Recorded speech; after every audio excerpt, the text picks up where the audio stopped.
chance to hear it, so let her tell it. People on the streets say Sabrina speaks. Tune into the show, she will let you know. Tell all your friends and family.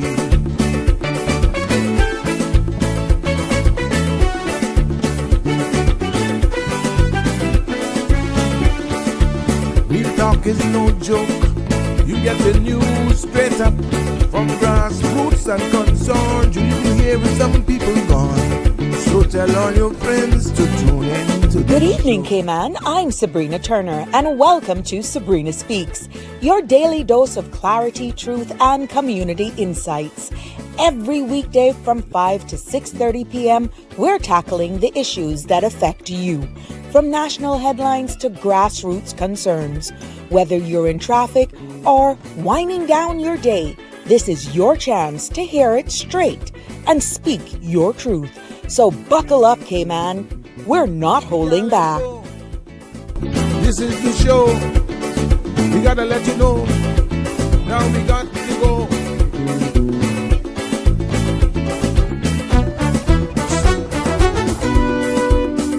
And now here's Sabrina. Well, good afternoon, everyone. Welcome.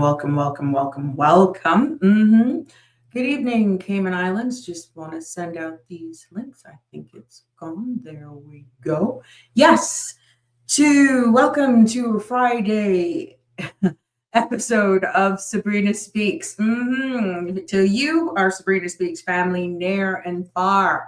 Happy Friday, everyone. I don't know about you, but I'm happy. I'm looking forward to the weekend, and I'm just looking forward to another engaging, informing, very informative, open, lively discussion as we usually have here on the Sabrina Speaks show. I am Sabrina, and welcome to another episode right here of Sabrina Speaks, where we're voices of the islands, conversations for the world, and the podcast where voices rise, stories unfold, and inspiration takes center stage. The content you're about to hear, including any discussions or opinions from myself, guests, and or participants, is intended solely for general, informational, and entertainment purposes. It's not a substitute for professional legal, medical, or financial advice. So I encourage you to consult with a qualified professional for your specific concerns.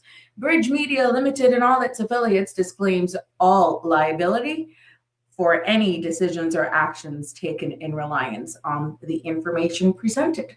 345-936-8255 is the number to call and be a part of the discussion. Of course, today is Friday. It's open mic. It's all you. Yes, and please don't forget to like, follow, share, and subscribe. Tell your friends about us all here on Sabrina Speaks, Monday to Friday from 5 until 7 p.m. And this evening, 7 o'clock, Authentic is coming up immediately after this episode of Sabrina Speaks. And he's going to be featuring the Gallery of Life. And also at 8, you're going to be throwing it down with Chef Brown. He's going to tell you how we cook Wilkes. Yum, yum, yum, yum, yum. Maybe that's something after you're watching that episode at 8. You may try to conquer this weekend. Who to tell? But yes, that's what's going on this weekend. And for Friday night entertainment right here on cmrtv.com. So you know the lineup. After me, it's Authentic. And after him, it's Throwing It Down with Chef Brown. Let's cook Wilkes. I'm excited about that episode because I'm becoming a fan in the kitchen more now than ever. I still love the grill, but the weather outside is not cooperating with me definitely today, and maybe not even tomorrow from what I am seeing in our weather forecast. Yeah, it's the weekend and you got to know how to plan your weekend, definitely even plan your evening. It's all about snuggling. This evening is one of those, why not snuggle up? Because the synopsis calls for a stationary front that's located across the Northwest Caribbean will remain cloudy skies with fresh winds tonight before slowly dissipating into a share line by Saturday morning. Now, on Saturday, a series of troughs will interact with the share line near the Cayman area, bringing numerous showers with periods of rain and isolated thunderstorms. Sounds like that snuggle weather. The small craft advisory alert has been downgraded to a small craft advisory. And this evening, as sea conditions begin to gradually improve. Now, satellite images show widespread layered clouds across the Northwest Caribbean with isolated embedded convection. Now, the forecast for tonight calls for cloudy skies with a 30% chance of showers. Temperatures will fall to the mid-70s. Winds will be east to northeast 10 to 15 knots with higher gusts, and seas will be moderate to rough with wave heights of 4 to 6 feet. Now, swells are expected along the northwest, northern, and western coast, and small craft, as I said, advisory is in effect. Now, for our Saturday, what's going on here? Yes, cloudy to overcast skies with scattered showers and periods of rain with possible thunder from late to late morning. And some showers may become locally heavy at times. Now, temperatures will rise near the low 80s and winds will be east to northeast 10 to 15 knots with higher gusts. Now, seas will be moderate with wave heights of 3 to 5 feet, and some swells may linger along the northern to western coast until the afternoon. There will be a high tide at 8:05 this evening, a low tide at 2:41 a.m. tomorrow morning, and another high at 9:40. The sun will set this evening at 6:07 and sunrise tomorrow at 7:03. The outlook calls for cloudy skies with intermittent rain periods through at least Monday evening. And reinforcing cold front, another one, is expected to become stationary across the Northwest Caribbean on Monday, bringing another round of fresh to locally strong northerly winds with rough seas. So there you have it. That's the weather for the weekend. I hope you plan your weekend here in the Cayman Islands. And even if you're planning on coming here from one of those countries where it's just freezing cold, I'm quite sure you will still appreciate all that we have to offer here in the weather department.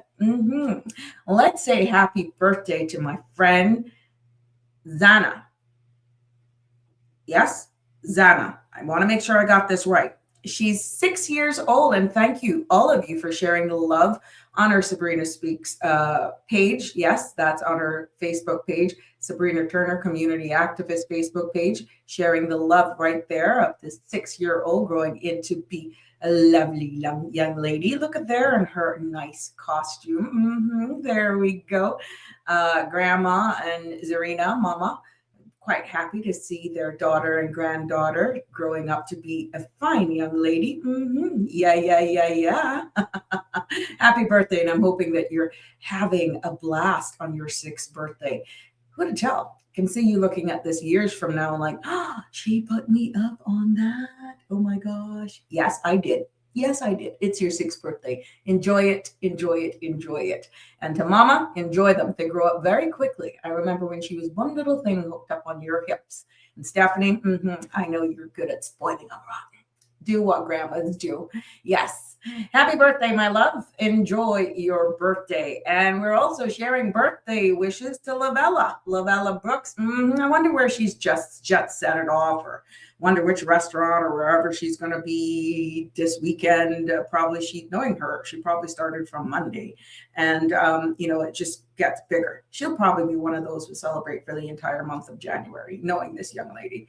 Happy birthday, Lavella. I'm hoping that you're having a fabulous day. And again, from all of us here on the Sabrina Speaks family, we wishing you this and many, many more. And to anyone that I may have missed, happy birthday to you. I think Red Rat is having a birthday coming up tomorrow. Yeah, Wallace Wilson. Yeah, he's known big in the entertainment industry. Red Rat is his stage name, and he's out in the music world, the entertainment. Happy birthday to you as well, Red Rat. But today, I know we're not going to be live tomorrow, but I'll definitely do a post shouting you out, big up on our page as we share the Caymanian love with you. But putting the spotlight on who is celebrating their day today is Lavella and Zana. Yes, 6 years old. a 6-year-old, and I will not tell you this January princess queen birthday. She keep that under wraps, but Shields, I'm quite sure. Cheers to you both today on your birthday. Wishing you all the best and many, many more to come.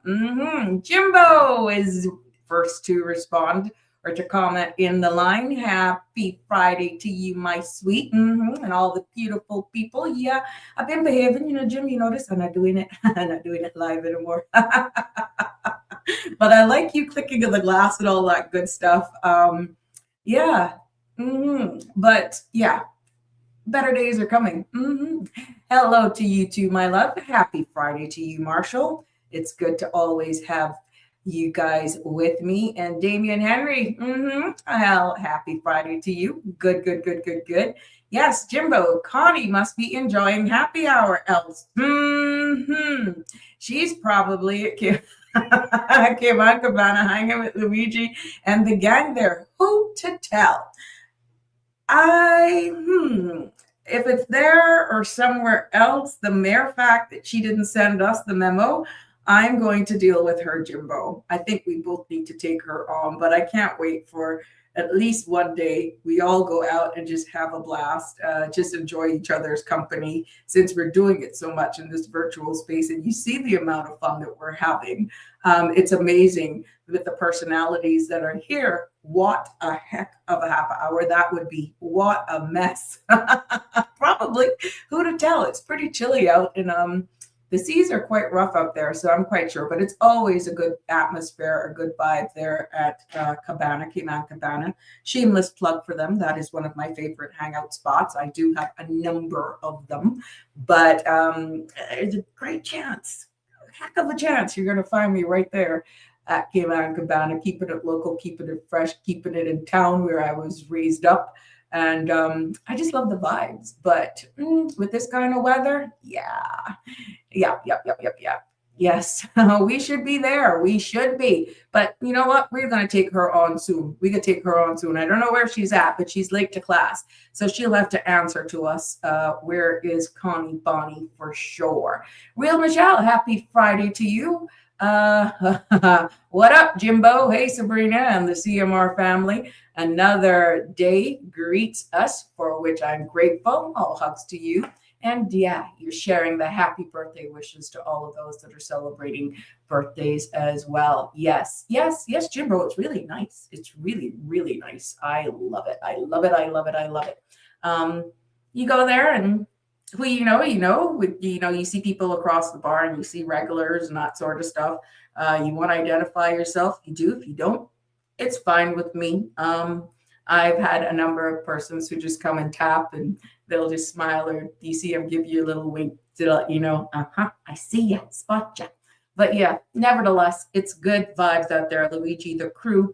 I got one out there that's called Mumbai. I got Amazon Prime and Philip and all of the guys. Yeah, these are our stage name for all of the team out there. I know from time to time they get new staff, but kudos to the guys. I haven't seen them yet for the new year. I have been bad. Or good, if you want to call it. Bad to them, good for me. But when I start, all hell can break loose. But yeah. But Jimbo, who to tell? We got a date. You, me, and Connie. We got to do it. Yes. That's what life is all about. You just live, you enjoy life, and tomorrow's not promised to us soul. So why not enjoy it? What is your take on it? It's Open Mic Friday. We want to hear from you. 345-936-8255. I don't know what the heck was going on with the phones yesterday. I shut down everything last night. I updated my phone. I shut down the board. I made sure that all the jacks and everything were in. I did my little cross check and confirm before we took off, which was why I was a couple seconds late, making sure everything was in place. So who to tell? I don't know. But yeah, here we are. That's where we're going to go. The Real Michelle says, how are the non-alcohol? Oh, delicious, girl. Some places lack creativity. And this mocktails. They do a very good job, I must say. And their presentation with their margaritas and that sort of stuff, you would never know that it's a mocktail. And yes, some places do lack that creativity, but I can't say one of the places, being that of Cayman Cabana, you would never know whether it has liquor or not. That's the good thing. So I must give them that much credit, so that you're not looked like the odd man out or whatever. You can blend right in right there with real Michelle. Jim says, back in the day, I had to manage. What a job you had. I had I had to manage Luigi. What I had. Oh my God, I didn't even finish read it. It's just his personality. But he turned out to be quite the man with a beautiful family and a successful business. Jim, I didn't even finish read it. I just know his personality. And yeah, I was like, poor you. But he has a heart of gold. Luigi, in speaking to him, he just thrust himself into this business, and we all learn as young Caymanian entrepreneurs. Many of us open up business, never know a clue of the industry, but whatever, the environment as well, and you keep at it, and you keep at it, and you keep at it. Sometimes we get tired, sometimes, but it was just a love for what you do, and his personality is what I'm seeing right now. That's the atmosphere for him. That's the vibe for him. It works for him. But yeah, kudos to him. For you, Jimbo, but you survived. And look at what you have actually look at the product. You are a part of who he is as an adult now, and in this industry, being an ambassador, which I know he loves Caymanian heritage, he loves Caymanian culture. That is displayed in the dishes that he have. And for the record, their food is the bomb. Their food is scrumptious. It is consistent. Their callaloo rice is the bomb. I love their Cayman style lobster, and he does a heck of a catch of the day. Sometimes these fish Cayman style can actually fill your plate. Like, you're looking at that and you're like, there's no way I can consume all of that. For me, I'm a picker.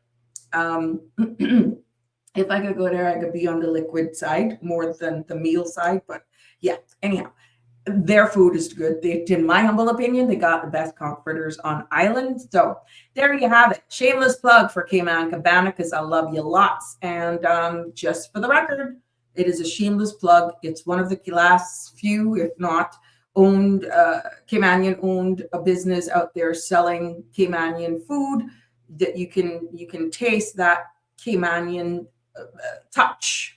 And the vibe is just what it is there. So beautiful sunsets when we have excellent weather, and just the vibe, the energy is good. Yeah. So there you go. Happy Friday, Mr. Douglas. How are you? Vicky Joy.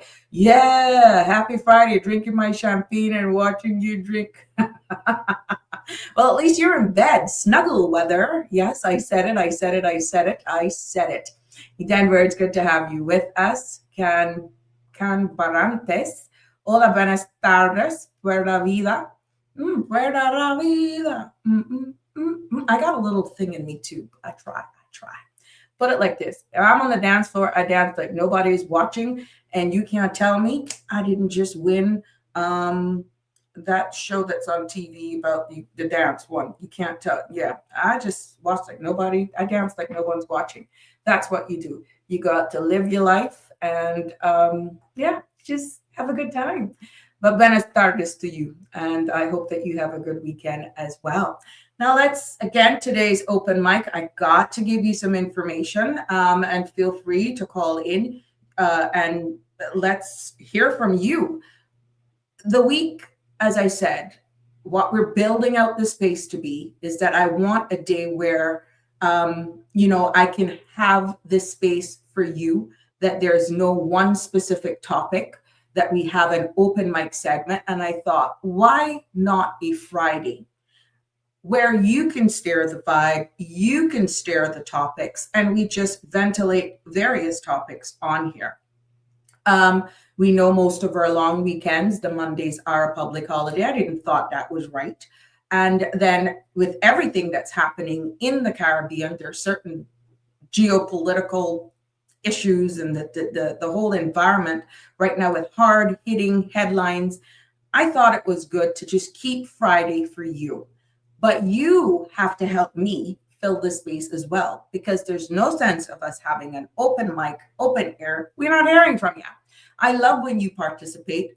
hoping that the phone works today. And I love your feedback as well. So again, I'm going to pitch this as we continue to develop. Remember, December was only 6 months since we became live on this platform. So we're still evolving. We're still finding our way. And I'm hoping that as I can see the dust settling, we're seeing this where this is a space for civic engagement as we continue to elevate each other, inform, educate, and actually deal with some hard-hitting topics that your everyday podcast won't necessarily handle. Like we went into some of the laws, we went into the Constitution, which were not yet done. We've had some hard-hitting conversations as it talks about Constitution and all that sort of stuff. And once I am aware, I do my best to bring back these topics, do my own research in order to engage with you. Now, from time to time, we will have guests on to deal with some of these topics, and some of them will be brought back up again because we will have experts on. But the platform here is open for anyone who want to contribute to any of the subjects that we have actually covered in the past, to bring more context to it, to bring a more dialogue or more clarity on it, because I'm not coming on here to profess that I know everything. I bring the topics. You're invited to give me your perspective, your feedback. And yes, there are going to be times we're going to be having to do fact check, because at the end of the day, we want to grow, educate in this space together. So not everything I'm going to jump on. I do get a number of calls for persons, like we had the 2 days of workplace bullying and all that sort of stuff. And I have set the tone. I have already gotten things in motion where the message has been received, and I'm giving persons to get their houses in order. And we will continuously follow up on some of these reports that have come to me. And if there's somebody who wants to call in and share on this platform, you never know who's listening, even though they may not be commenting, that they may be able to also share advice, guidance as well with you if we hear from you. So on Fridays, you will see more and more of this open mic segment, giving you, our listeners, our supporters, the opportunity to also hear from you. It doesn't have to be specific to what I'm talking about at the time. We can change gears and we can come back to whatever it was once you have your space, because that is why we have this podcast, Voices of the Islands, Conversations for the World, because it's not just the host. But of course, being in this space, having been extended now to 2 hours, you got to have content. So there are going to be some topics, which is why I choose headlines. There may be some breaking news that I will change from. It is not my opinions. My opinions in this space doesn't matter, because I want to encourage, I want to promote hearing from you, because I can tell you, powers that be and policy persons and leaders are listening to the platform. And when they hear it from you, or certain things that you highlight, changes, ideas, thought-provoking directions are actually impacting how they may see things. So do not think that it's just falling on deaf ear. It is not, because even if you're not live, how these podcasts are, you can go back days after. I love when we get a high number of feedback. Views are good, but I don't let it deter me when our numbers appear to be low, because we're still averaging in the thousands at the end of the day. And the numbers continue to grow weeks after a podcast has already aired. So I'm not really disappointed sometimes when you look and you see how much live and some are, no. I know for a fact, because of the feedback that I get many a times 2-3 weeks after the fact. And people are like, oh, I'm catching up. Or I was like wherever Connie is right now, she'll probably join us late. So the whole idea of Fridays will be giving you the opportunity to feedback, to get to hear your feedback and weighing on some things or topics that may be bothering you. We're seeing what's happening locally as we settle into, acknowledging these new fees and heightened fees. The minimum wage, for example, there's still ongoing work. My sources tell me with the immigration reform that possible will not have public discussions again, because we're just waiting to see the implementation from what we're hearing now for March 1st. And these are things that, kind of make you wonder. But this is still developing. We're still waiting for it. And I'm quite sure the powers that be will in time tell us exactly what those changes are. Now, if there's significant changes that's going to be afoot and there's no public discussion about it or to get your feedback, then what's your opinion on that? So, but it was so much going on with that reform anyhow. We're seeing articles where we're getting prominent law firms and attorneys weighing in on these things, that we just have to wait to see where it's going to lie. Now, for all of my people who are on YouTube and Facebook, you need to tell me whether or not you're hearing the caller with the thumbs up. I'd appreciate it. Good evening, caller. Welcome to Sabrina Speaks. I hope they're hearing you. You're the first caller for today. Hi, I am fine. Just give me a thumbs up, Jimbo, whoever, Denver, if you're hearing the caller. What's on your mind? And then I'll wait for the feedback because I know there's a little delay. How are you? I tried. Look, it was a rough week. Caller, no sound again. Are you kidding me? I don't know what's going on, guys. I don't know. Well, we could bootleg this today because I'm not going to do this. I'm going to put you on speaker so that everybody can hear you. So go ahead. I don't know what's going on because it's not coming through the board. So tell me if you can hear him now. Go ahead, caller. Good evening. Yes, go ahead. Just talk. I wanted to pick your brain about the whole the situation regarding Kelly Tibbetts and the Brock, and and I just wanted to go into the details of that case. I just wanted to pick your brains on, if you run a blog or a news page, what is the duty of care? Verify first, write a reply, corrections as long as the allegation. Oh, to be honest with you with that, because I myself is new in this space, I know it's not clear, but this is the best I can do right now because there's something going on with this board. Thank you so much, Denver. I'm going to do my best to, we're bootlegging it today. Okay. The reason freedom of speech is one of the things that I'm hearing coming up with this, and it is under that act that governs, what goes across the air. Remember now, I am not on the radio. So when you're coming across on radio and certain things that you do actually say, people can use that against you because of the ICTA laws. Now, as a podcaster, because of this format, it's a little different. But when we go on radio, there's just certain things that I have to be mindful of, calling people's names, organizations' names, and all of that sort of stuff. Hence, a number of disclaimers before. So, caller, I don't know the specifics into that, but it's one of the headlines.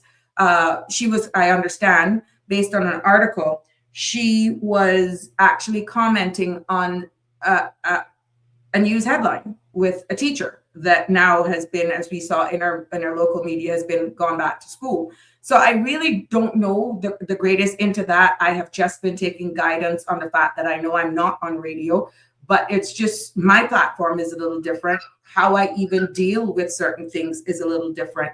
So I can't comment on that, but I am personally cautious with what I say, how I say it, and I'm also going to be respectful to anyone who contributes to the show to be cautious of these things, because in one way, some people will say it is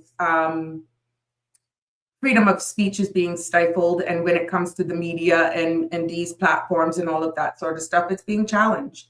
So I really can't weigh in on that. We have to look at this, which is why it's so important that Mr. Balika is saying that what is happening to Sandra right now is actually in breach of whatever is going on. Okay, well, all right, let me put it to you this way. I'll put it to you this way, right? Based on, protecting children is non-negotiable, right? But some people use non-negotiables like a matchstick, and then they walk away from the fight they start. Mm-hmm. When a person is officially cleared, what do we do about the reputational damage? Because it came out of Roma travel faster. Hmm. And the Roma travels first class, the correction gets right. What do we do to amplify the truth and not whisper the truth?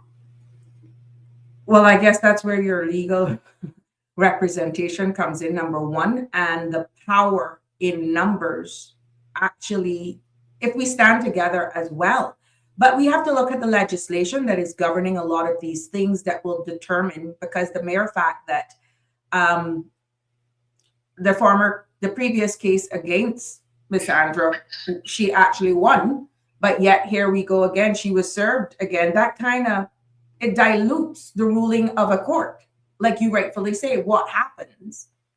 There's nothing stopping, I guess, someone from coming after you again. So do we have to explore the legislation? I'm not a legal person. I'm not an attorney. I'm just looking at what's happening. And if we all stand together in this, eventually, at the rate things are going, platforms like this will actually be muzzled. There will be no true room for open discussion and so-called freedom of speech, which people are saying right now is a thing of the past. It's actually being wiped from us. But we have to stand together and look at this and see what's happening, and just make sure that we explore legislation, that we don't get into a corner where you have no way of defending yourself or speaking out. That's my concern. That's my question. We don't seem to have any standard for repairing reputations, right? Or supporting mental health. Making sure that the person was clear. And I don't know the person. But if the person has been clear, what do we put in place to make sure that that clear message travels as far as the allegation? It could be this person, it could be another person. Somebody could say something about you. Yeah. Somebody could say something about me. But once reputations have been damaged, it's one thing to go through the court and sue and for defamation and libel and slander and that kind of thing. But I don't see any standard for repairing reputations and for making sure that, the truth gets amplified. And it's not something, she went to court, she sued, and she was right, but we're not talking about that one. We're going to go, this is what she was accused of, it's the accusation that lives on. Right. I see where the real Michelle is saying it's crazy that the DPP can continue the phase of previous orders, which expressly stated the DPP must stop going for her. That's in Sandra. And we see where Denver is saying freedom of speech is lost.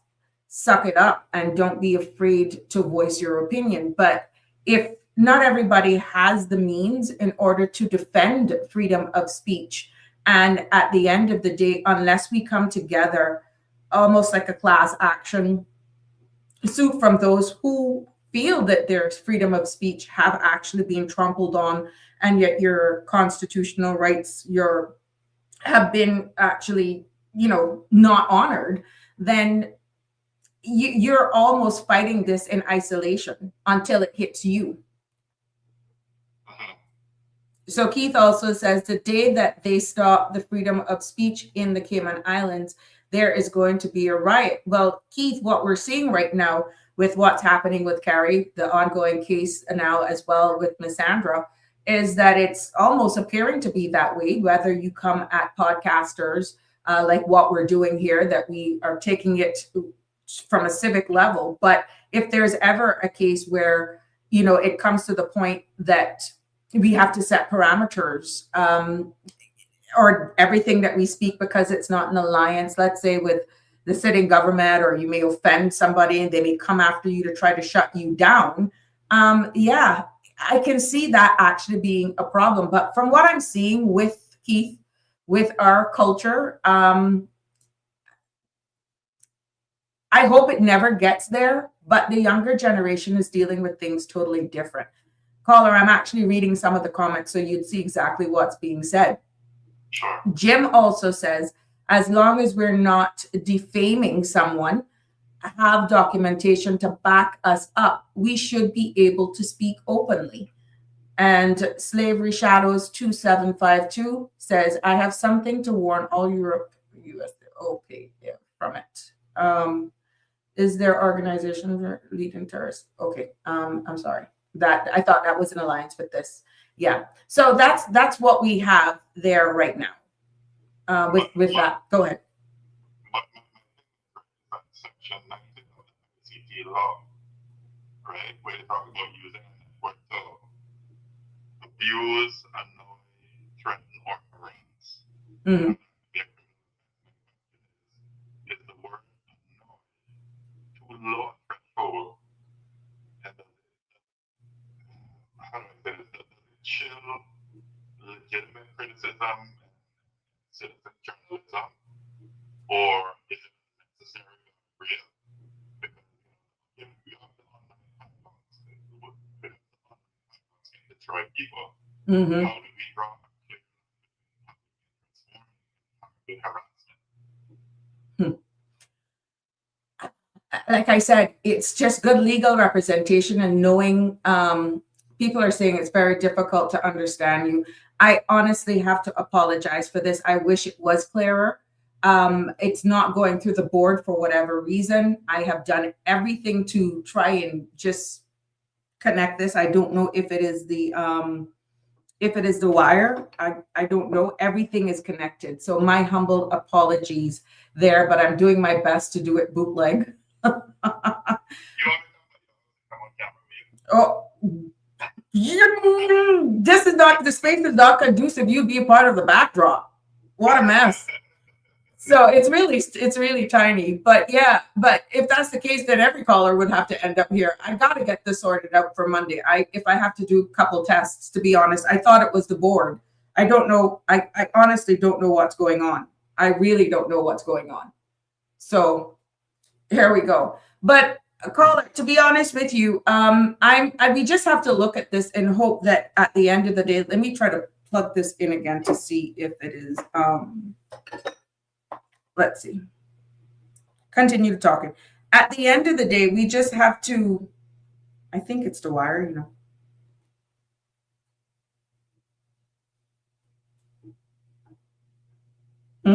Go ahead, talk. Yeah, we won't know. Mm-hmm.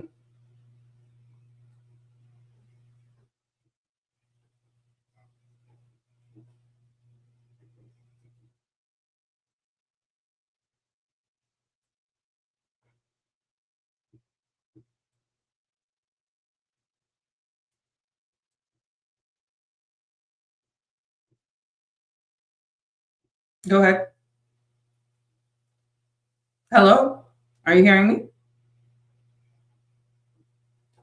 I don't know. No, you're still here with me.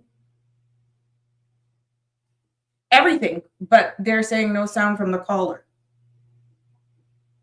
Go ahead.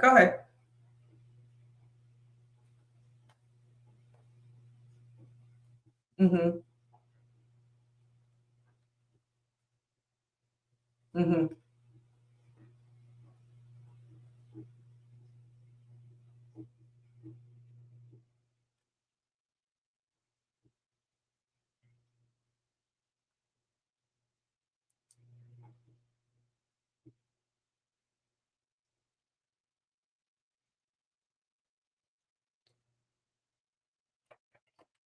Name with the same the accusation.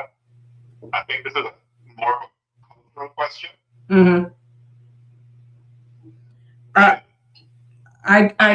Yeah, this is almost like it's above me. I really don't know, but this phone thing is really pissing me off, to be honest, because I'm doing everything in my power to rectify this, and it's just not cooperating with me. So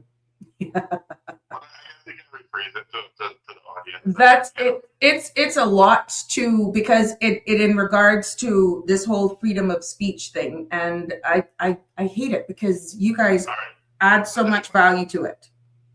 I tell you what, you can post it up. Yeah. All right. You can screenshot and post it up. Appreciate it. Thanks. Yeah. All right. Sure. Bye bye. Ladies and gentlemen, my humble apologies. I don't know really and truly what's going on with the wire. I don't know. I have done everything in my power to make sure that this is connected and that everything else is connected, and it's just not behaving. So you just have to put up with me babbling for pretty much another hour. And I'm so sorry that I'm not able to accommodate these calls. And I'm hoping to get this rectified, because this can't work. We need to hear from all of you, and it's just not working. Yeah. So don't stress. It's Friday. That's why I think I'm looking. I should have hired Danny. Yes. Mr. Samamba, I don't think we're going to hear you, but I'll take your call anyhow. Let's see if you are the magic dust. Let's see. Let's see if you're going to bring the magic to it. Hi, Mr. Samamba. I don't think this has been resolved either, sir.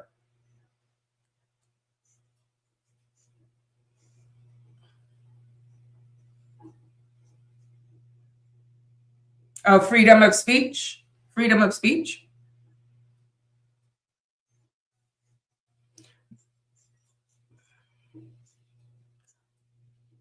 The problem is, Mr. Samamba, I think we're still having problems with this thing, and I don't know what's going on. So yeah.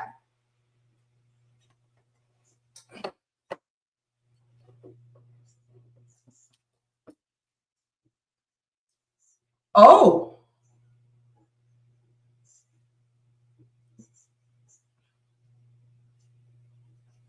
Yeah, we will have to, because I don't know. I'm doing everything. Thank you so much. Sure. That's Mr. Samamba, and apparently he's having problems as well with other phone lines. So yeah, go figure.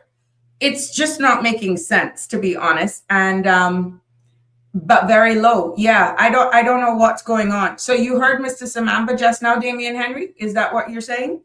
Because everything is up. Like everything is turned up to the max. So I don't know what's going on, to be honest. Just say yes or no, Damien Henry, whether or not you heard Mr. Samamba. Because, like I said, everything is up. I don't have anything that is not on. So I have no clue. But yeah, here you go. Can hear, but very low. I don't know hear who. So yeah. But yeah, when we're talking about all of this freedom of speech, I see where the real Michelle, yes, but really, really low. Oh, interesting. So I don't know. Yeah, I don't know. We're going to get it sorted. I give you guys my word. I will run a couple set tests over the weekend. So if you see me go live, I'll probably pick on some of you to say, come call in so that we can hear whether or not we got this. Yeah. Okay. Yeah. Thank you so much, Keith. If you keep answering calls and they are not getting on air, that's going to aggravate you and make you lose your, how you know, Keith? Oh my God. Eldon, it's not, Eldon, they say it's low. So I don't know. We're just going to have to do this for next week. Oh God. Yeah. Whatever. At the end of the day, see, even Keith, they're figuring me out right now. All right. Thank you. Yeah. Thank you. All right. Yeah, Jimbo, I know. I'm just sorting it out right there. I will have to deal with this over the weekend. But yeah. Real Michelle says, freedom of speech in silence. Laugh out loud. Can hear, but very low. I'm trying to keep up. Yep.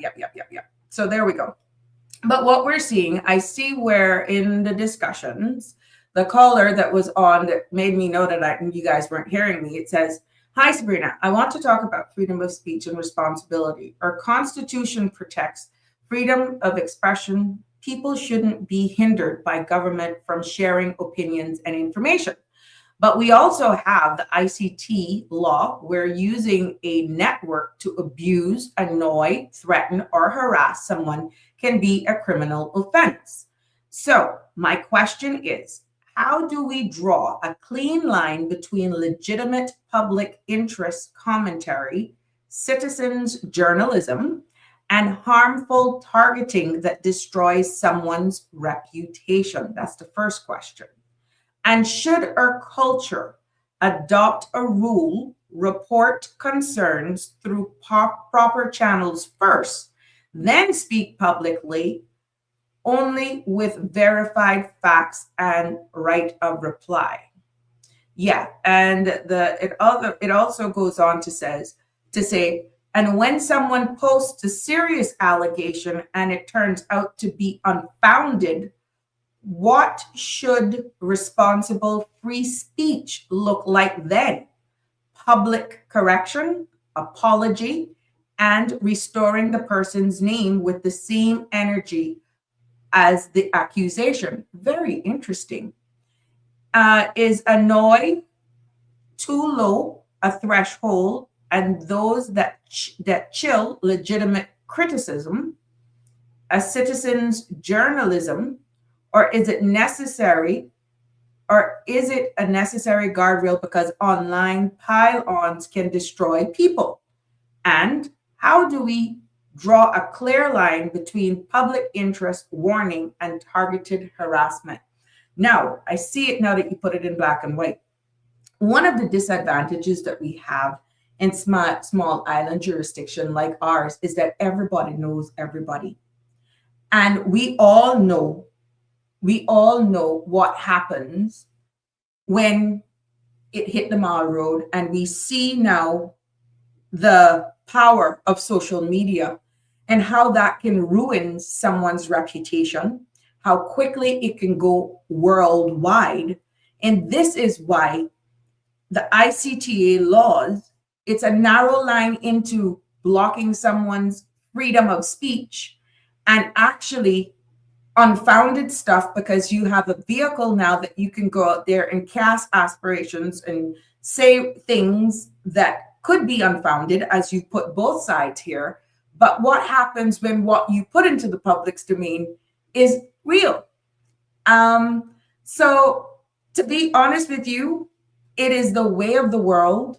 It is us fighting with social media, the power in how quickly good and bad news can spread, which we're seeing more bad news or negative stuff coming out on people than we see win-win stories or good stories, feel-good things. But then people have to pick up the pieces afterwards. And one of the things that we see in small island countries like ours is that could have lifelong impacts on people's mental health. It could bar them from getting a job. They could go into some serious depression, especially if it was unfounded.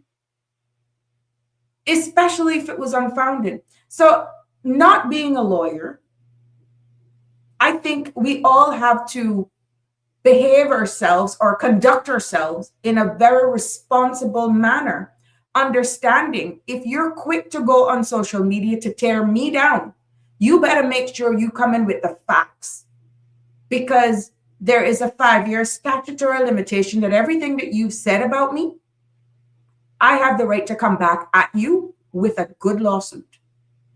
And this is where I think it draws the line. Now, if you're coming after somebody and it's factual and you just give the bare, let's say, the facts, But without going down into this rabbit hole, going down into that rabbit hole, including this and doing all of that, and you have no proof to back it up.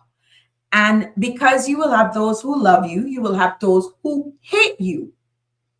Trust me, those who don't like you are going to inject that, anything to tear you down. And the thing is the power of the tongue.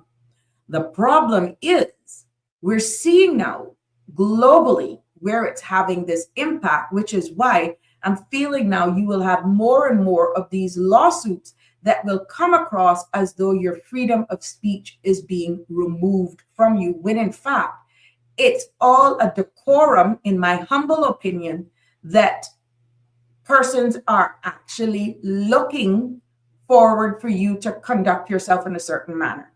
Now, we understand there are just certain positions that you're going to be subjected to scrutiny. People are entitled to their opinion, and a public life, like a politician, certain roles, even in the government, you are going to be subjected to criticism. There are just certain roles that for public, that comes with the role. And people have the right to do that.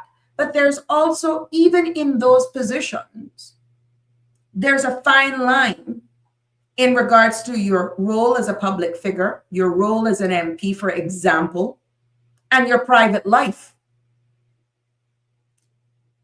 The two don't mix.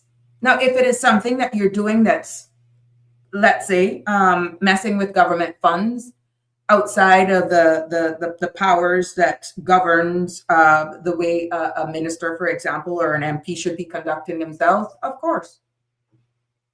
Versus me coming on and calling your name, blaspheming you, doing all sorts of stuff about you that I don't know of you. The hearsay thing, yes, Jim.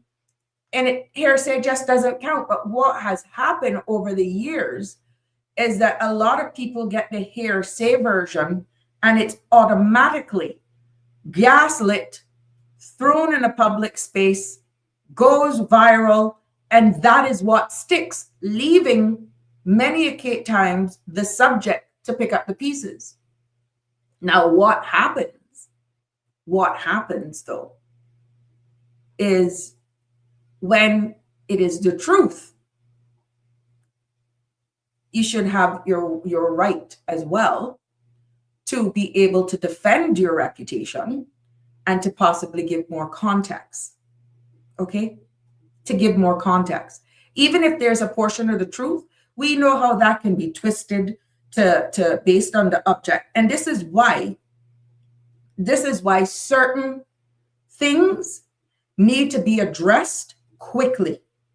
Remember yesterday in regards to the bullying subject. There are certain things in circulation on social media that could have serious implications on a particular organization right now if they don't get that in hand. The quicker you actually do to grabbing these things, the less damage it could have on an organization, people's morale, people's mental health, and just nip it in the bud. Remaining silent is not going to solve the problem.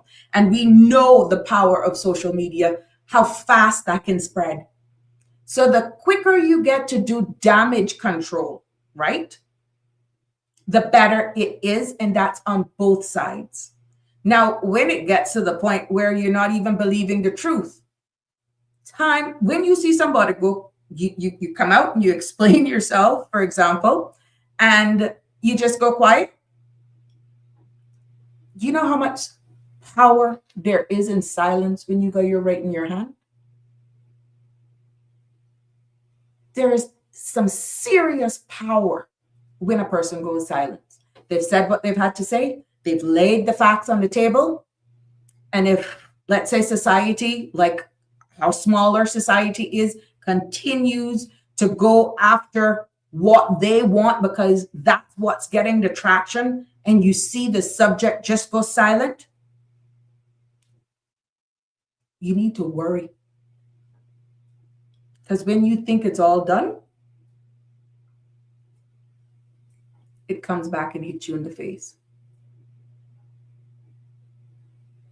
Because at the end of the day, the truth, the truth, the truth will reveal itself. And sometimes it doesn't happen in the same day or the same week. When you least expect it, it will reveal itself. Some people have passed on, and only after they have passed on, people have respect for them because what they were saying all along have come to a reality. And by then, it's too late because they were castigated, they were ridiculed, they were looked at because of public perception, when all along, sometimes decades after, you realize, oh my God, that's really what was going on. Mm-hmm. So we can't be too quick. And caller, I hope that I was able to touch that. But at the end of the day, I think it's a very fine line when it comes to ripping you of your right to speak. But we all need to be responsible, understanding this very same space. You know how powerful this space is? You know how lethal a space like this is, that is streaming and getting tens of thousands, sometimes 20 odd thousand per episode, 15 average 5,000. That's, you know how powerful this space is. Can you imagine if I'm reckless or if I am not responsible? Which is why not everything I'm going to speak on, but when there's time to speak, I will speak. Because sometimes you all ain't ready for the truth or the whole truth, because at this time, it's not making sense. Sometimes things have to play out and then you do a drip effect. Remember? And you can bring it back. Remember this was said. Remember that was said. And you pull up. And that's the good thing with social media. Because unless that handler of that page removes something from the space, you ain't short of proof to show where you contradicted yourself, or this was said, or that was said. And that's why I love where it's going. So everything you say, you need to always have in the back of your mind that someone has the legal right to challenge you, which is why you do not jump at everything you hear. And like I said, persons like myself in spaces like these, knowing the audience, knowing the reach, you have to be responsible. And this is not taking any sides for the pros or the cons, the accuser or the victim. It goes for both sides. But you must conduct yourself in a manner, because you can ruin lives if you do not know how to handle this space. And this is why there's just certain commentary, certain language, certain things I will never, never entertain. Now, if it is facts, how you deliver it as well will determine your ability to continue on my handle, on my page, on my episode, on my show. Which is why not everything you hear Sabrina speak, because a lot of you, and the majority that Danny and I were speaking about, are not ready for the reality. Have you all watched Public Accounts Committee and the type of questions that were being asked? We still have a lot of maturity to do. And I smiled today. One of the headlines is 2 directors from the HSA board resigned. What do you think is going to be the root cause of the argument right now for the reasoning behind those 2 resignations? Oh, because of their remuneration. You got facts for that? You don't jump at everything, because that's not the fact. I'm just using that right now as an example because I've heard it. I've heard it. Oh, it's because of the new structure and they're not going to be able to get all of these pay and all of that. Do not say those things publicly if you are not coming from a factual point. And let me just put the cap on that right now. In time, it will reveal itself. It saddens me, though, that you will have persons who mean well can no longer serve as directors on these keyboards. Listen to the questions that are asked at PAC. And when you see persons that mean no ill, when they can't, when you hold persons accountable and they come after your personal character, they come after you, almost labeling you in this particular case as thieves. But listen to the questions that are being asked. The story not adding up. Okay? But at the end of the day, that is one of the biggest disadvantages in a small island, because we run with everything. You sit down under a tree, you have a couple of drinks, and you create legislation. You're juror, you're judge, you're doing everything. You incarcerate them, you even hang them. And when you check the facts out, a lot of the times it's not true. But you have just slaughtered someone who was giving of service because you don't have the facts. Damian Henry says, FOS is a fundamental right. Freedom of speech is a fundamental right to express opinions, ideas, and information without censorship or fear of reprisal. But if it's not fact, then that becomes a problem. Exactly, Damian.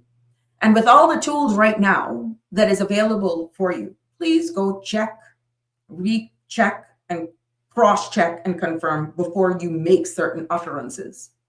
Because I can tell you, in many cases, it can cause someone their jobs. It can cause someone even their marriage. It can cost someone their life.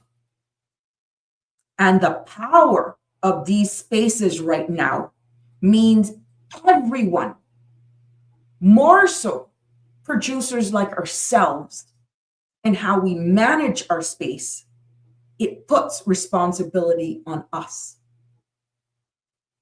And I know some of you may think, oh, she's just skipping around certain topics. Why can't she just say what side she's on? No, that's respect. I hear people asking for more objective reporting, just someone who is unbiased. You've been asking for the space that's here, and now you want to hear my opinion? Why does it matter? The mere fact that I bring up certain conversations, invite you to get your feedback, and let's have public discourse, let's have public conversations so that we can see all sides, is something that you've been asking for. Who cares my opinion? Again, this space is powerful, and you better know how to use it. And some will use it for good. I try my best to use it for good, so we educate, civic, elevating talk. But I'm not going to go down certain rabbit holes because there are consequences. I have been on both sides of it, but I understood my role. But you see, when you come after my personal character and I go quiet on you, you ought to not sleep in peace. I've been there. I understand it. I get it. But when I ignore you, when I don't see you, even when I see you, even when I'm driving and I don't see you, you need to worry. It's not a threat.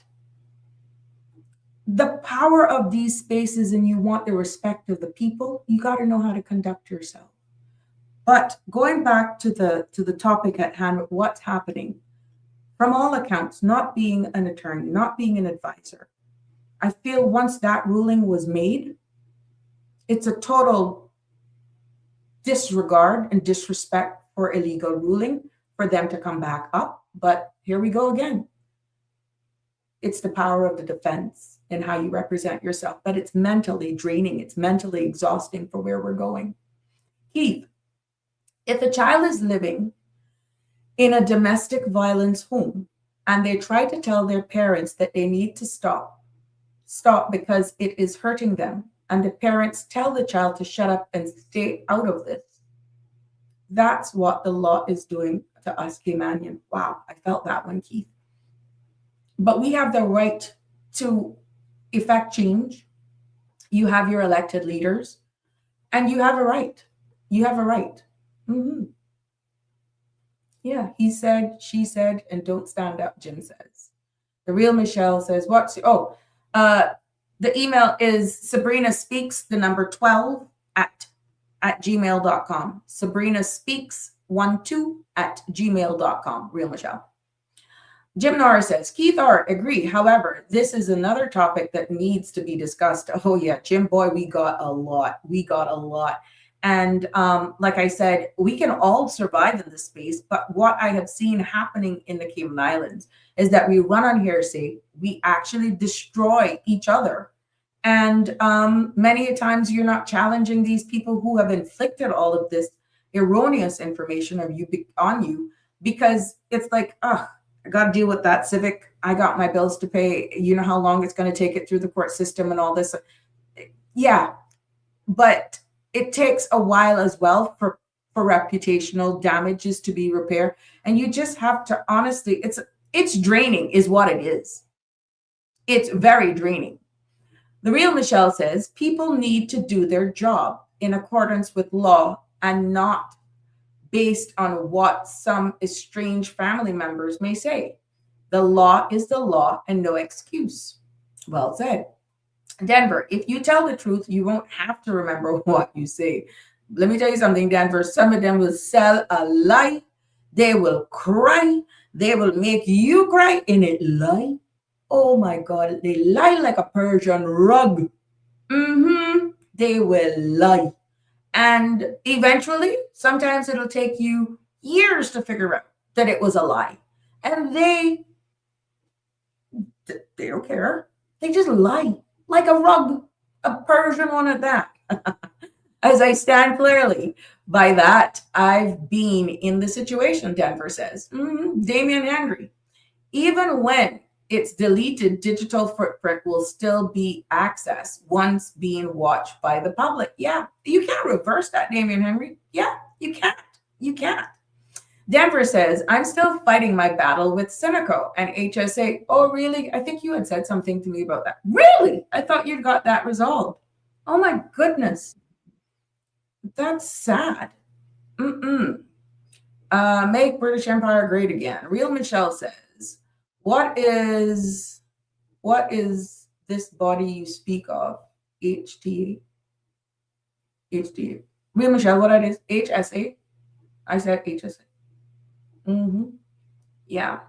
So at the end of the day, this is what we have to, in order for us to coexist here,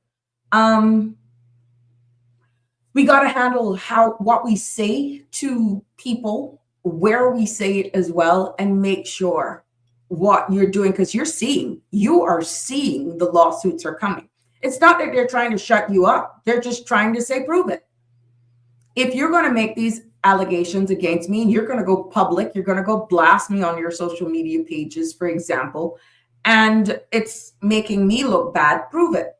And I have the right to challenge you because, again, reputational damage. Real Michelle says, at Denver, kaboom, stand strong in truth and the lies fall away. Sometimes we do not even realize we've been caught up in a web of lies for decades. The Health Services Authority, Real Michelle, HSA, Health Services Authority, HSA. That's what I was referring to. So what we see here, let me lighten the tone. I wish I could say 345-936-8255, but we're having phone problems again. I want to share this because I think we got to praise and we got to give recognition where it is. But two of our Cayman's institutions have earned high praises. Yeah. We see where Clifton Hunter High School, there we go, Clifton Hunter High School and the Cayman Islands Further Education Center, better known as SciFec, they have, wow, congratulations to these guys, have both attained a good school standing. There we go. Look at the smiles on those faces. Can you imagine these kids looking at this 10, 15 years from now, what they're going to say? Oh, look at how I looked. Well, this recognition, guys, just changing gears a little bit, something good, because we're going to get back to another, the other topic we were talking about. This recognition, guys, reflects what they're saying now is strong leadership and dedicated teachers and students alike who actually continue to rise to the challenge. And what they've seen is that inspectors highlighted improvements in even teaching quality and student engagement. That's something to be proud of. And overall school culture, thank God. And for Clifton Hunter, the achievement marks a significant milestone in their journey of growth and excellence. Yeah. Now, what we're seeing with the further SciFec, Cayman Islands Further Education Center, it underscores the critical role that the center plays in preparing young Caymanians for the workforce and higher education. So yeah, parents and students in education are alike, are definitely, as you can see here, celebrating this success that is definitely showing true signs and signals of progress, not just for schools themselves, but for Cayman's education system as a whole. Yeah. Thank you for that feedback, Denver. Denver says personally he thinks Raleigh is doing a good job with education, but time will tell. Yes, like everything, but here we go. That is a good thing to definitely get. And that's what I was saying in regards to this. I thought this was a good story because I never followed it up. We saw where, because it followed up under education, is this popped up. We're seeing where this teacher now who had been under investigation has officially been cleared and has now been able to return to work because the investigation that was ongoing that raised concerns about this teacher's professional conduct has now ended. And with those findings, after they conducted their investigation, the teacher did not breach standards. And what they're saying is that as a result, the individual will be reinstated and will resume duties in classroom, which ties into the conversation that we were having. Now, what in this article it says, which the whole story is on cmr.com, education officials are saying that the process was thorough and necessary to maintain public trust, while also ensuring fairness to the teacher involved. So it goes right into the conversation that we're having. And parents and students are being reassured that the school remains committed to transparency and accountability. Now, what this case is proving is that it highlights the importance of due process in our education institutions, balancing the need for oversight with rights of professionals to a fair review. So it goes right into the conversation that we were talking about of handling what you say responsibly. And this is by no means, I'm not getting involved in the case in regards to the writ, in regards to anything, but holy crap, with this now investigation, if whatever statements were made, and now this person has been actually freed where the investigation says that was not the case, it's going to be interesting as this investigation continues. So at the end of the day, I wish I could get your feedback by live call in, where how do you strike the balance between protecting students, supporting teachers, and maintaining confidence in our education system with the allegations that were there on that. But I thought it was a good story. This lady has now gotten back her job. She's put back, but now she still has to live with the allegations or the assertions extended beyond that now, obviously, according to this findings, was not true. So let's see how this is going to fall out or to evolve.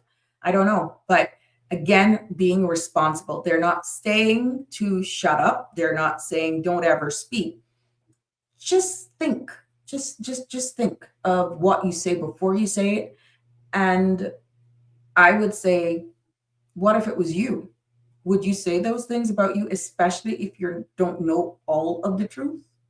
And it'll be interesting. But this is something my heart goes out to Miss Sandra, to be honest with you, knowing again, not because of the relationship that we have, it's just in general, because a lot of us are feeling the pressure of almost like you're walking on eggshells. It's like you're walking in a minefield. Am I right to say this? Am I right to say that? And once you can defend it with the truth from where you're coming from, it's not that you're scared. It's not that somebody has a muzzle on you. But again, it goes into making sure that whatever you say, you can back it up with facts in the event that you're being challenged. Yeah. So there we go. I was really hoping for this to be even more engaging, but I like your feedbacks here as you're commenting on Facebook. And thank you to my YouTube people. This is so helpful, even though the phone is working, because you can't hear them. It's frustrating. But yeah. Hi, Miss Lucille. How you doing from the United Kingdom? Happy Friday. Good evening, Sabrina. I'm looking intense. Yeah. Children so proud. And my Raleigh is right there with them. Yeah. Congratulations to him and what he's doing. Definitely all the parents and guardians and siblings that are helping their children change the atmosphere, because I don't think it lies solely in the school. I think a lot of things that actually plays out themselves in the schools could actually be a spillover from possibly the environment some of our kids are coming from. So it is a concerted effort of parents, guardians, brothers and sisters, and just positive reinforcement of how, our future, how they conduct themselves in public when they go to school and all that sort of stuff.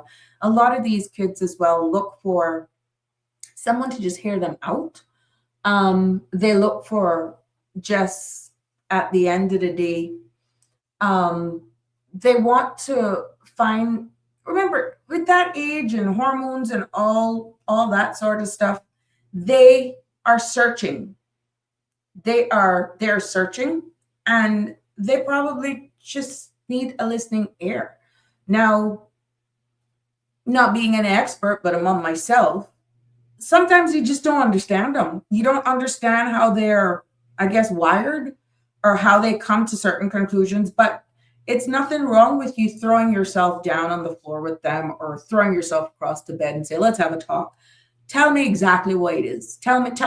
Make me understand, since I'm so dumb. Yeah, you literally have to go there. And then you hear them out and you be able to see it. And I was very involved in the PTA back in the day, but it will surprise you exactly how these kids will just open up to you. Not that you're interested in really what's going on with their home, but sometimes when they speak, you're like, okay, there's something bigger afoot here, why you're acting out this way. And this is why training of the teachers, even support staff, is even more on a high alert. And sometimes even the parents need training. Sometimes you just need to pull them up as well, because you just put them in their uniform, you send them off to school, you're the teacher's problem. They're yours.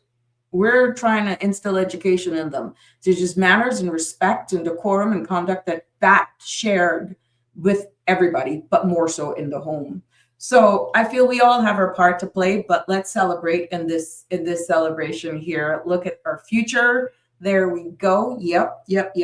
And I can assure you, if you speak to each one of these students, you will get a total different feedback from the environment and the atmosphere that they may be coming from, but yet they're all aspiring to greatness. So at the end of the day, I got to answer you, Miss Lucille. I come in. That's interesting. I thought there was evidence on the teacher. But based on the findings, Denver, no, you see it there for yourself. I make a mistake in my writing about the children. Okay. There is always a message in the mess. It's up to the individual and the collectively to work out what the message is. Thank you for reminding me, Miss Lucille. Yes, I've heard from Miss Shelma, just for all of our regulars who constantly, and we miss Miss Shelma a lot. She continues to be there supporting her husband, who she announced here quite openly that his cancer has returned. They remain in Tampa. I think he's at Moffat. And they will probably be there for a while yet as he decides the treatment. Of course, he may actually have to have surgery. I just ask for all of us here to continue to pray for Michelle's strength as she and her daughter, especially who are there watching Mr. Billary, actually fight this cancer. And now he's faced with a new bout of possible treatments and surgery. So we just need to be there for her.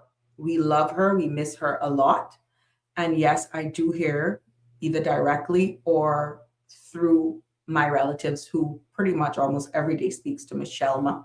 But yeah, Miss Lucille, I am in touch with her.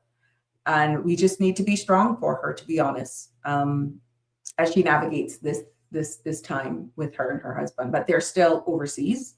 So that is the update. Thank you for asking. It was a reminder as well. Yeah, so there we go. Plain and straight. Hey, how are you? Happy Friday to you. Keith says the government is responsible to control the cost of living for these children, for everybody. And I think there is no magic formula, Keith. There's a number of things that we'll have to take. It is not so easy. I swear. If it was that easy, I think somebody would have found a solution to it by now, Keith. But for the children, for the families, for those who even have hope, but cost of living is an issue right now everywhere, but more so in small island development states like ours, where we're importing so much. And we see where climate change, natural disasters, hurricanes, earthquakes, everything, geopolitics, if these tariffs continue to hit and sanctions hit other jurisdictions, hello, reality, that could impact what we get on the shelves. And even our shelves could look very different in time to come as well. So let's see what happens. But any government right now, they have their work cut out with them with the current climate that we're in. And it's up for us to really be responsible and to keep our hand on the pulse. I'm not saying eat, breathe, and sleep every news headlines, because it will set you crazy, but to not put your head in the sand like an ostrich either, because the best thing in life is to know, to educate yourself, so that when anything really hits, you can't say that, oh my God, this is, I didn't know it was coming. So I just keep abreast and keep a positive outlook on life, and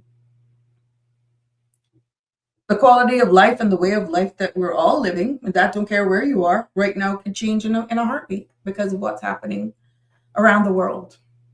We just need to brace ourselves for anything, and that's just a real talk. Plain and straight.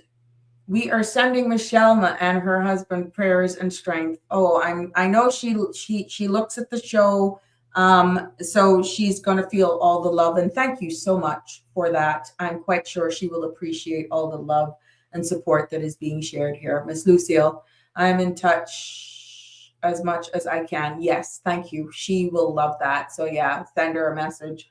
She is appreciative of that. You can understand your lifelong partner, how emotional that must be when you see them there fighting this disease, and you do what you have to do to be there for them. But when you have an entire family like us here on Sabrina Speaks, because of exactly what she has contributed here to this space, she's really, really missed, to be honest. She is really, really missed, but I understand everything that has hit her from Thanksgiving, losing her nephew, and then now getting the dreadful result from her husband that his cancer has come back. and they remained in the United States where they're getting treatment for him. So yeah, thank you. Stay in touch with her, Miss Lucille. Yeah, the real Michelle. Plain and Straight says our health and our time are the most precious assets. You're quite right, Plain and Straight. Exactly. And this is why anytime that you get to spend with family and loved ones and friends, it is critical.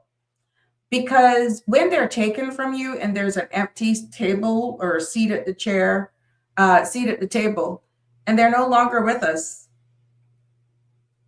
you're not going to tell them how much you appreciate them, how much you love them.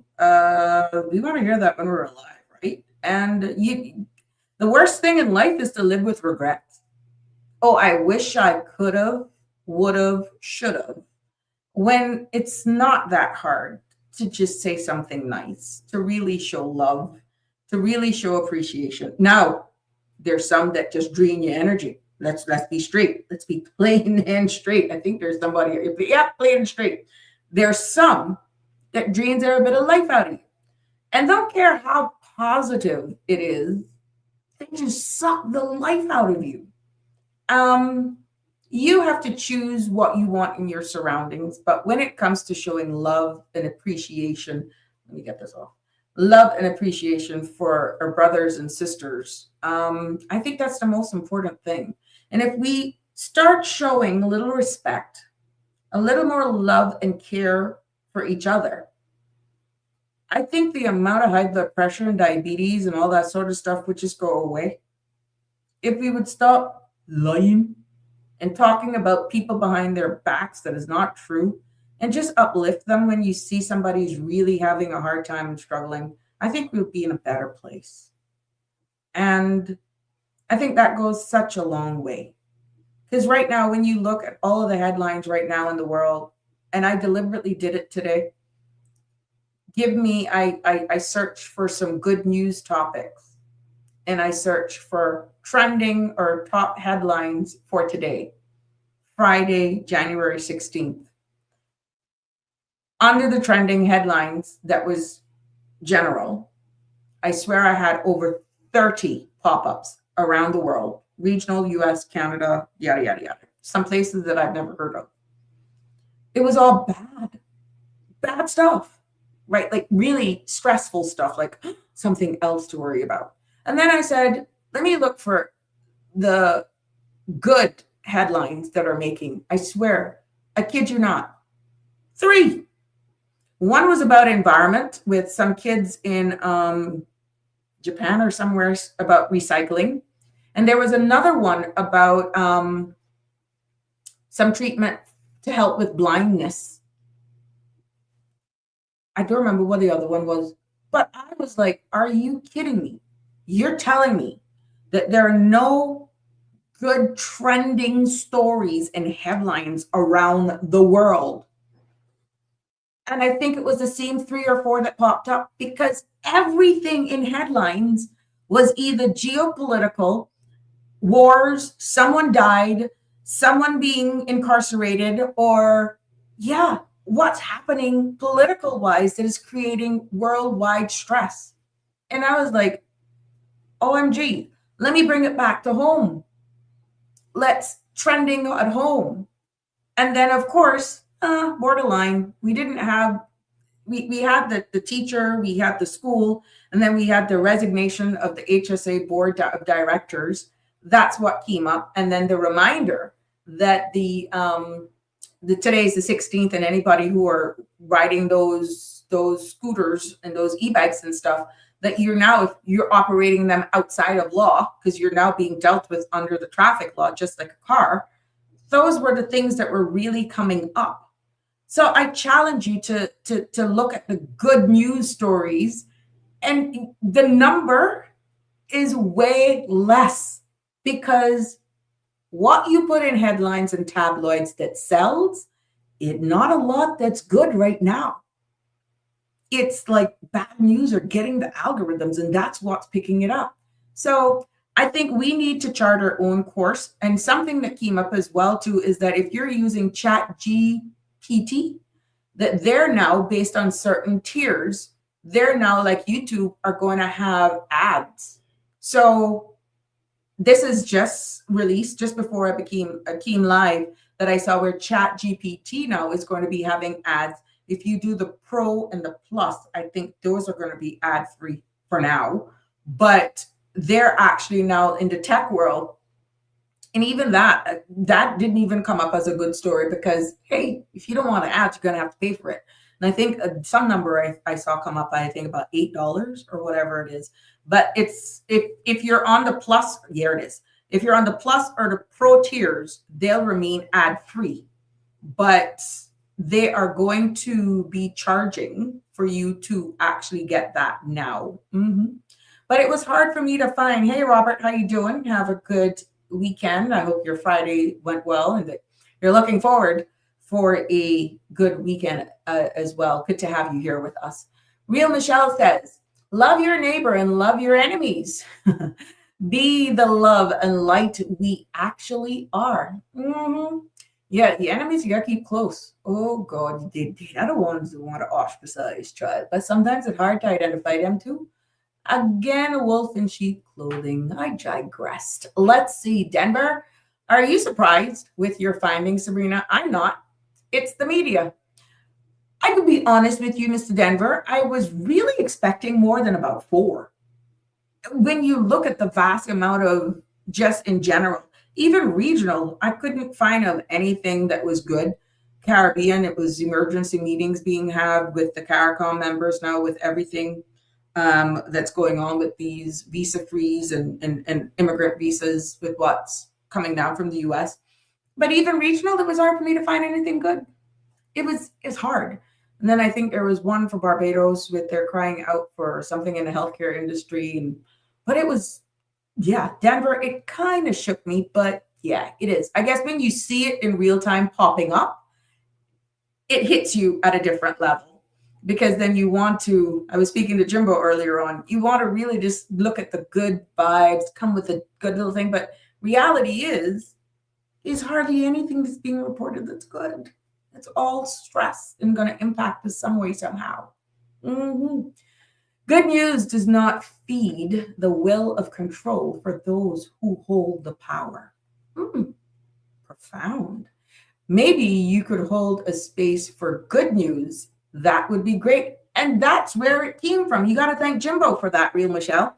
I'm going to do it. But I got to find that in Cayman. And I'm going to have to find it regional, just maybe like the top 2. But it would be refreshing. And a lot of it is, I'm going to take your idea up on that, because God, it's hard hitting. Yeah, it is. There we go. You can Google that, my dear. Google that. It's all there in the United States. I'm sorry, I'm not being rude. You can Google that. Keith, we have over 700 students graduating every year. And if they are not able to save for a rainy day because of the cost of living, how are they going to buy? Well, I could tell you this much. Let me finish. How are they going to buy land when the price of land is going up every year also? If they did, they would be out of business. You mean the bad news? Okay. Keith, in regard, that's another one. Keith, we have over 700. Yeah, I think if you were to honestly speak to our young Caymanians right now, and it is heart-wrenching, a lot of them, especially if they had the ability to go overseas for tertiary studies, and don't think they're not listening to what are happening in spaces like this. They don't see themselves coming back here if they don't have to. The possibilities of them even coming back after university or their highest thing of college is that they don't see themselves at this time, and I have spoken to a few, being able to even afford a 1-bedroom townhouse. We don't want to mistake, because condos, you think along the 7 Mile corridor. And that's sad. Can we change that so that we may be more, create an environment where our younger generation who is off to tertiary studies can see Cayman even more embracing?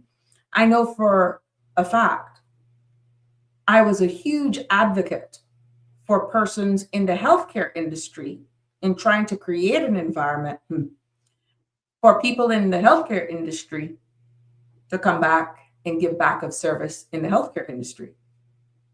During my short time, I call that short, 3 years and a half, as a minister, I made sure I funded it. If you go back and listen to PAC, Public Accounts Committee, you will hear how much money they have for education and stuff versus how much were actually used. And my sources tell me that the Caymanians working at our public facility right now, there's certain legislation that has been put in place that was brought to my attention after the fact, that they're all going into family practice in order to pretty much just keep their credentials up, which you may think that's good. No, in the real world, it's not. It's not creating an environment that, it's actually pushing the goalposts away more from the Caymanians.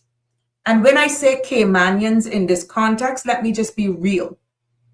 These Caymanians that I'm referring to are generational Caymanians.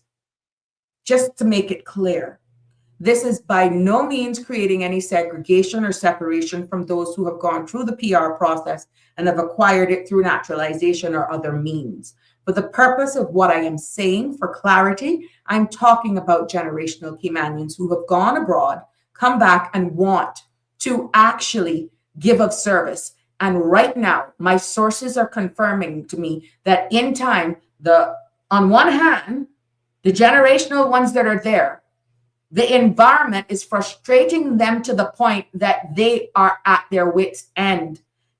And I can literally hold up one hand of generational Caymanians that remain in our public hospital, practicing. We need to deal with that.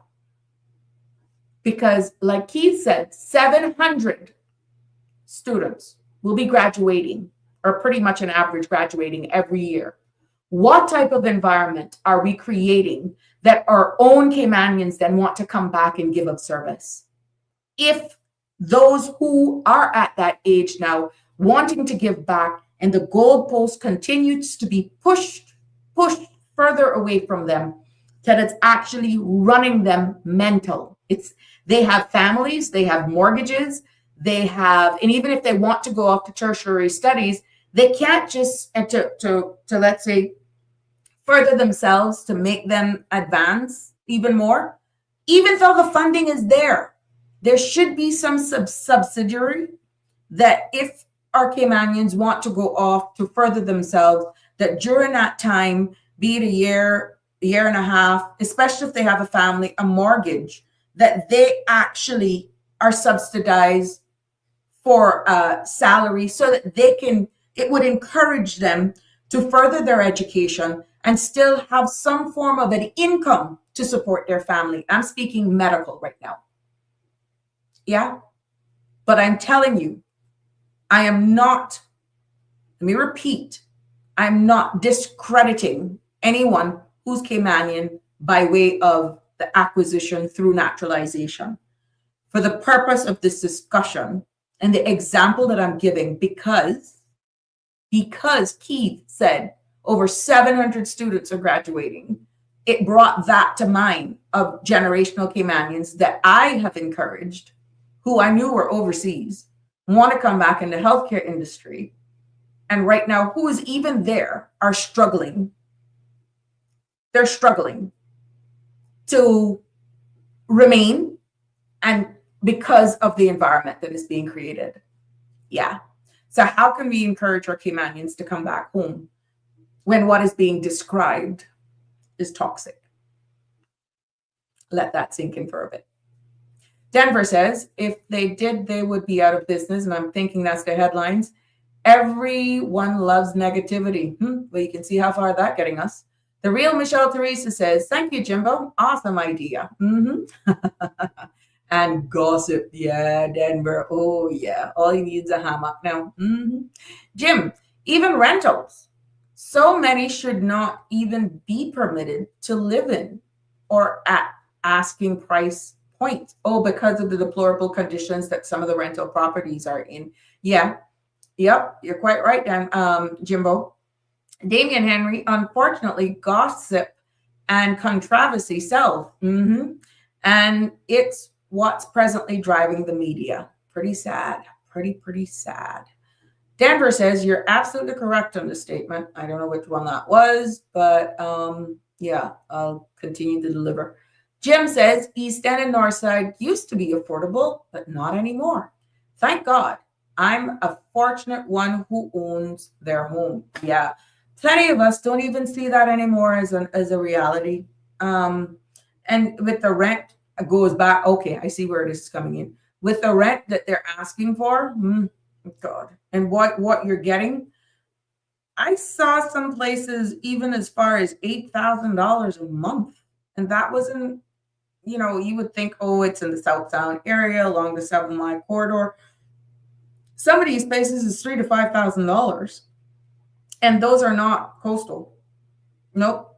It is really through the roof that the average family, even if a 2-bedroom, what's the average? 2,500, 3,000 for an average townhouse? 2,500, 2,700? Think about it. And if you're working in a decent job paying $4,000 and you got 2 kids, 2-bedroom, $2,500 a month. Yeah, that's a lot when you do the math. There is no disposable income whatsoever. And it's not that you're living beyond your means or out of your reach. Like what a commenter said, it's a deplorable condition some of them are in and the high price that they're paying, that they're charging. So, God. Miss Lucy, I was over the moon when Raleigh get back to his children. Sabrina, you talk about the children saving. Where is the job for them, Sabrina? I am one step from my career, but I'm concerned. Yeah. Miss Lucille, anybody that has kids and grandchildren, that is a big fair. And at the end of the day, where we're seeing technology and all of the children graduating is true. But what do you do then when persons are living longer? They're living, in many cases, healthier, and they're staying in some of these positions longer than there should be. So succession planning, one, is either absent or non-existent. So there is no way for our young adults to actually fill some of the roles. And then in some organization, the internal politics that stops growth because some of them are there until they're old as Medusa, I think that's it. Old as the hinges of hell. And then the young people can't climb the ranks because it's been sat on by someone who should be enjoying retirement for whatever reason.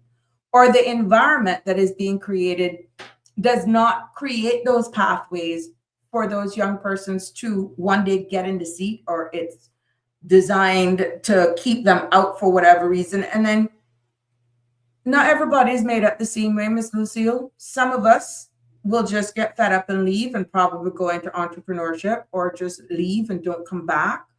And then you have others who will just remain stagnated. Mr. Balika says it themselves.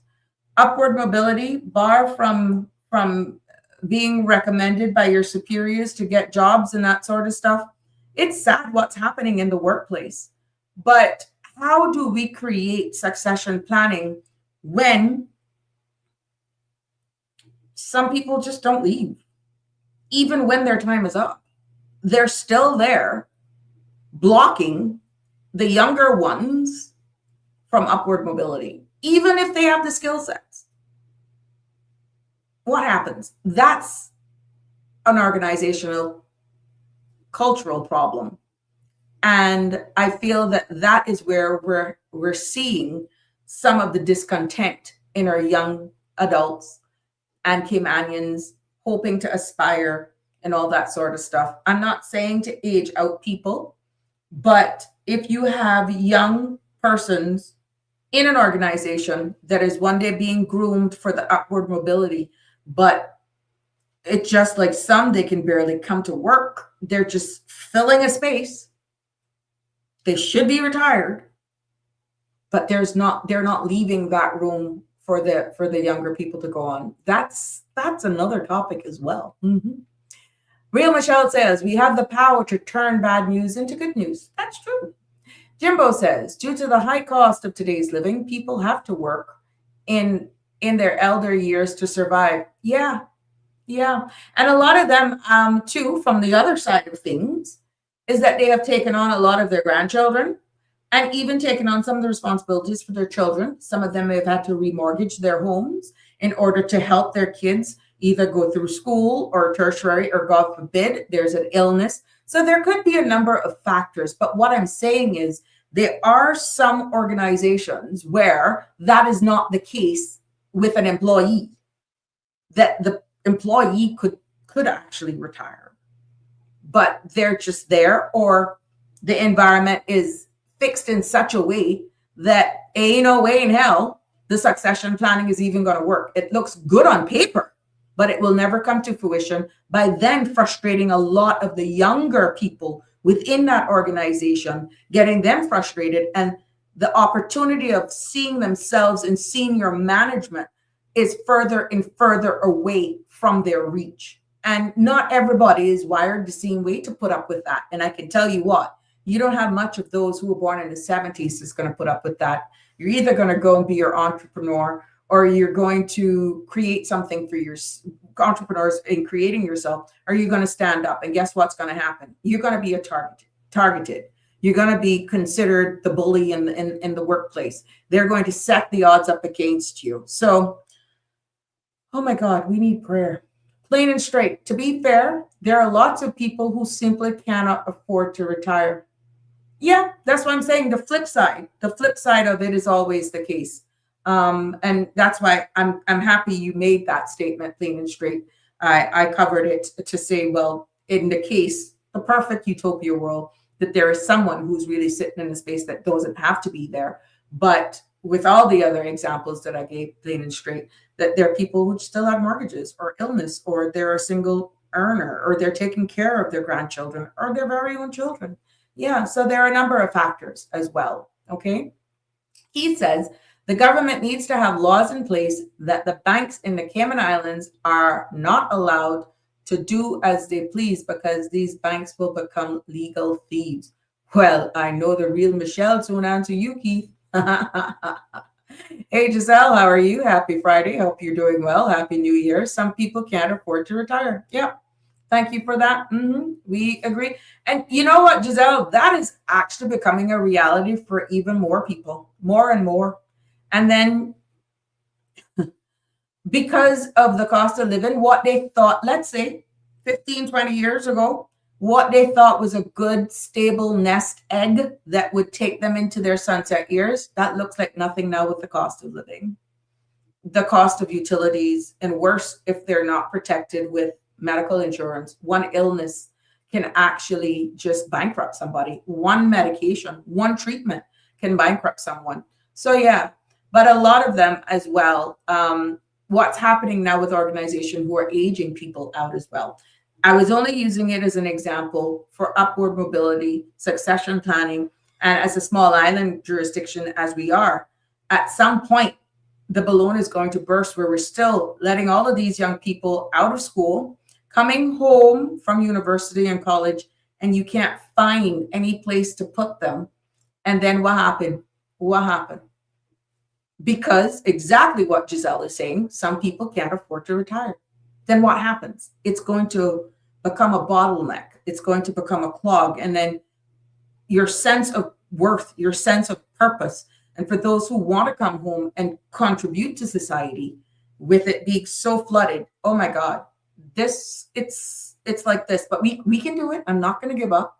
I have hope we will actually navigate this together. But thank you for your comment. Denver says, the quality of people we're importing, and they are bringing in the family members living 6 to 8 in a 2 bedrooms apartment or house, sharing rent. We will always have a problem because our government is not monitoring the rental market, and the weekly renting, the wealthy renting to the rich will continue to drive the price of rent sky high. I'm quite sure there are reports as well, Denver, that will actually confirm what you said right there. You're quite right. There are stats to prove that the supply and demand, even when you're actually purchasing property as well, there are just certain price points that are set for certain people that you just can't get there. And rental is no different. Damian Henry says redundancies create new roles and open up job prospects for younger generations. Rodney says UK needs mass deportation. Yeah, I know you coming with a comeback, Michelle. I know you coming with it. Jim says, Denver Douglas, the bed space advertisements is what gets me. No, thank you.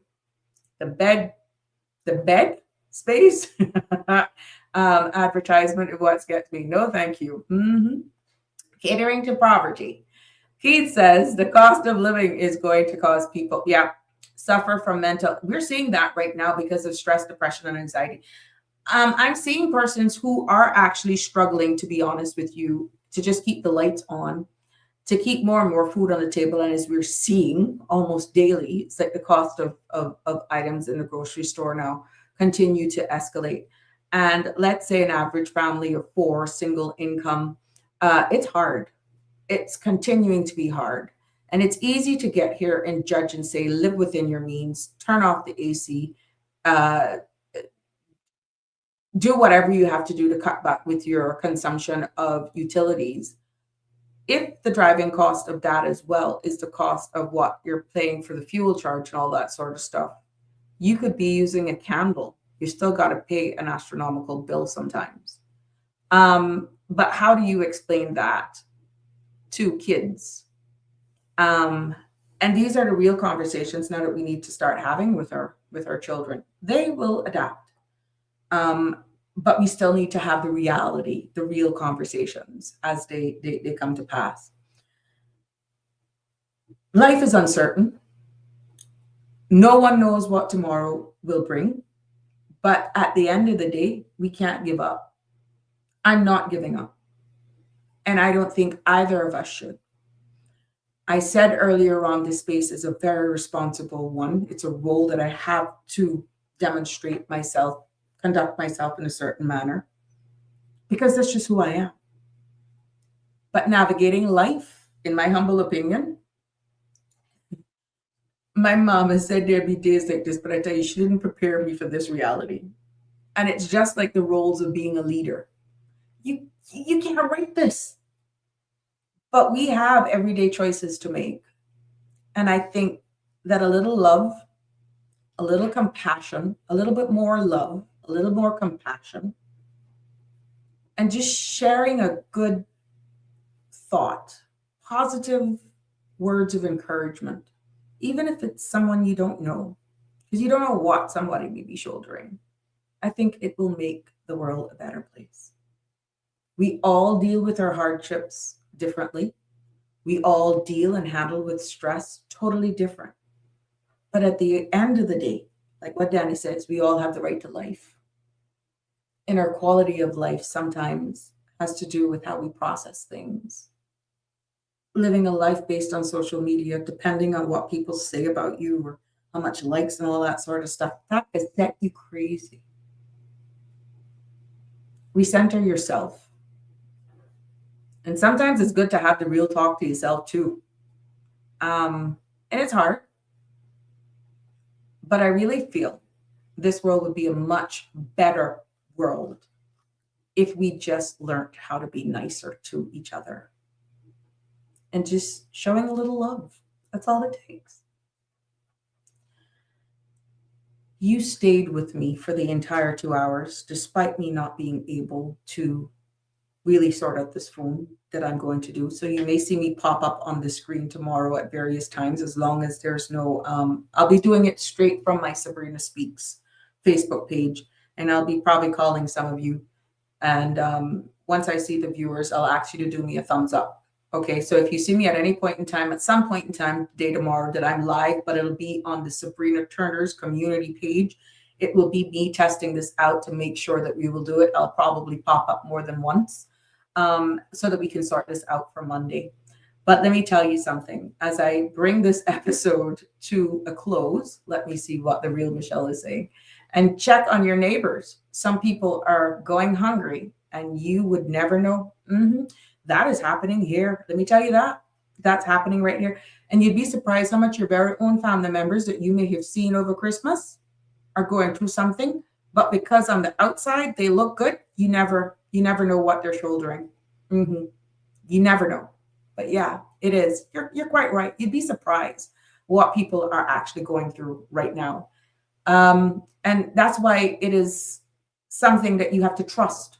Not everybody you can open up to, because sometimes they will use that and weaponize that against you. But there must be at least one person that you can confide in, that you could speak your truth, that you can be your true you and you're not judged. They may be few and far between, but they're there. Trust and believe they're there. Jim says, that's why we are defined as individuals. Simply be authentic, because that's coming up next, and a bit more accepting of one another. Well said. Barbara D, how you doing, my sweet? Turn off the AC and open your windows so the drug heads can get in easier and rob you. Oh, Lord. That is serious, but yeah, oh God. Here we go again. Oh, Lord. It all depends on where you're living. But everybody right now is at risk, Miss Barbara. But thank you for sharing that. Hope you're doing well. Happy Friday to you, my sweet. Denver, I talk to myself, but never. And I gotta say, so I answer myself too. I practice. And I ain't got no mental illness, Denver. Oh no, I rehearse. And then I pray to God that who I'm reversing for, that I don't actually have to execute. Oh my God, when the LaQuisha comes out, Denver, I answers her. But sometimes I'm practicing for how I could deal with certain situations, hoping that they never come to reality. Vicky Joy, champagne working. So I'm off to my bed. Oh, you go, girl.